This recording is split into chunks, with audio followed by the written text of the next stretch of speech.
Indonesia, negara yang kaya akan keberagaman. Keberagaman ini tercermin dalam agama, budaya, bahasa, dan tradisi. Sebagai negara dengan jumlah penduduk terbesar keempat di dunia, Indonesia dikenal sebagai rumah bagi berbagai macam agama yang dianut oleh warganya. Namun, di balik keberagaman ini, isu diskriminasi agama masih menjadi tantangan terbesar. Dalam video ini, kita akan mengupas dasar hukum kebebasan beragama di Indonesia, tantangan yang akan dihadapi oleh agama minoritas, serta langkah-langkah yang perlu diambil untuk menciptakan masyarakat yang lebih toleran.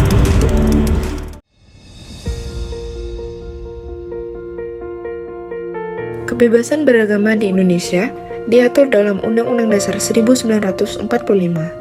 Pasal 29 ayat 2 Undang-Undang Dasar 1945 menyatakan bahwa negara menjamin kemerdekaan tiap-tiap penduduk untuk memeluk agama dan untuk beribadah menurut agamanya. Selain itu, Indonesia juga memiliki beberapa peraturan dan kebijakan yang menjamin hak setiap warga negara untuk memilih dan menjalankan agama mereka, seperti Undang-Undang Nomor 1 Tahun 1965 tentang pencegahan penyalahgunaan dan penodaan agama. Namun, meski adanya jaminan hukum ini, pelaksanaan kebebasan beragama tidak selalu berjalan mulus. 13 Oktober 2015, sebuah gereja di Desa Sukamakmur, Kabupaten Aceh Singil dibakar massa. Sayangnya, kebebasan beragama di Indonesia belum sepenuhnya terjamin bagi semua agama. Kasus diskriminasi terhadap agama minoritas masih sering muncul. Salah satu contohnya adalah penutupan tempat ibadah yang tidak terdaftar atau kekerasan terhadap kelompok minoritas agama. Misalnya, kekerasan terhadap kelompok Ahmadiyah di beberapa daerah atau pembatasan terhadap pembangunan rumah ibadah bagi kelompok agama yang dianggap minoritas. Diskriminasi ini tidak hanya terjadi di daerah terpencil, tetapi juga di kota-kota besar, mencerminkan adanya ketegangan sosial yang belum terselesaikan. Persepsi masyarakat tentang kebebasan beragama sangat beragam. Di satu sisi, ada yang merasa bahwa Indonesia telah memberikan kebebasan beragama yang cukup. Namun di sisi lain, ada kelompok yang merasa bahwa hak-hak mereka sebagai penganut agama tertentu seringkali terabaikan. Rencana pembangunan gereja Maranatha di kota Cilegon menuai polemik pasca penolakan muncul dari petisi yang ditandatangani masyarakat serta wali kota dan wakil wali kota Cilegon. Peristiwa penolakan pembangunan gereja ini dikecam sebagai bentuk intoleransi beragama. Toleransi agama seringkali diuji oleh stereotip dan prasangka yang ada dalam masyarakat. Faktor-faktor seperti pendidikan, informasi, dan interaksi antar kelompok agama berperan besar dalam membentuk pandangan ini. Salah satu cara yang paling efektif untuk mengurangi diskriminasi adalah dengan membangun dialog antar agama. Dan Kak Okto berasal dari latar belakang agama yang berbeda. Di Indonesia ada 6 agama dan dialog yang terbuka dan penuh rasa hormat dapat membantu mengurangi kesalahpahaman dan meningkatkan pemahaman antar kelompok. Hindu dan Konghucu. Setiap agama punya aturan masing-masing, tidak bisa disamakan. Selain itu, pendidikan yang menekankan nilai-nilai toleransi, saling menghormati, dan hidup berdampingan dalam keberagaman harus ditanamkan sejak dini, baik di sekolah maupun dalam keluarga.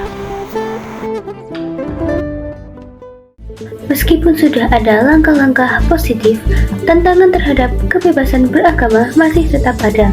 Radikalisasi, intoleransi, dan sikap eksklusif masih menjadi masalah serius yang harus dihadapi bersama.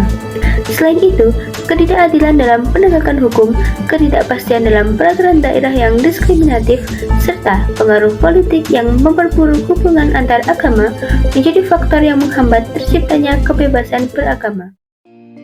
Namun, meski tantangan ini besar, harapan untuk Indonesia yang lebih toleran dan menghargai kebebasan beragama tetap ada.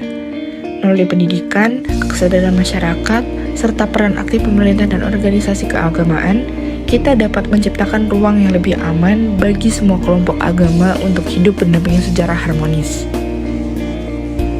Kebebasan beragama bukan hanya tentang hak individu, tetapi juga tentang menghargai kebebasan dan membangun sebuah bangsa yang inklusif dan penuh perdamaian. Mari bersama-sama menjaga kebebasan beragama di Indonesia, karena hanya dengan toleransi, kita bisa membangun masa depan yang lebih baik lagi.